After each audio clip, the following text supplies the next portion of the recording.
গরিব মানুষের কেউ নাই গো, গরিব মানুষের কেউ নাই।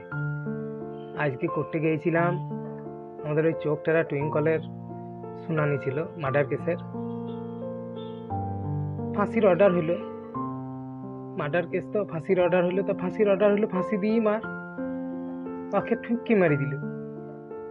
হয়েছিল কি, এই কদিন আগে টুইঙ্কল ওই চুল লুকাবে বললে একটা কাঁচা আম কুড়ি পেয়েছিল, যে কাঁচা আমটাকে ঝামাইটে করে ধ্যান লাইতে গিয়েছিল। তা টেরা মানুষ তো কাঁচা আমটা ধ্যান লাইতে গিয়ে কাল্লুকে ঠেলে দেয়। কাল্লু ওই পাড়ার কুকুর, তা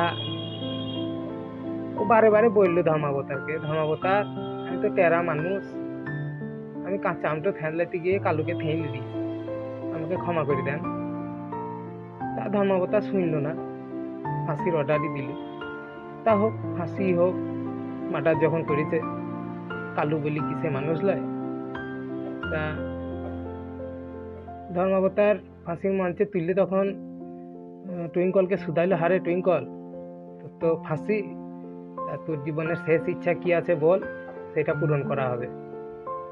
তা টুইঙ্কল বলল, ধর্মাবতার জীবনে তো অনেক কিছুই খাইছি, তা দুটো মুসার দুধ খাইতে চায়। ওয়াই শুনে হাকিম একবারে ছটফট করে দাঁতি লেগে অজ্ঞান হয়ে পড়ে গেল। আর ওয়ার পড়া দেখে জল্লাদার উকিলে এই টুইঙ্কলকে থেত তুলে মেরে দিল, থেত তুলে বেচারিকে মেরে দিল। তা মারলো, একটা জিনিস ভালো হয়েছে, ওর চোখ তো টেরা ছিল, ওই জল্লাদের চোখে এসে এমন একখানা ঘুষি মারলো, চোখখানা সোজা হয়ে গেল। যাই হোক, ওপরে যাই ওকে তার চোখ টেরা টিটকারিটা শুনতে হবে না, যাই হয় ভালোর জন্যই হয়।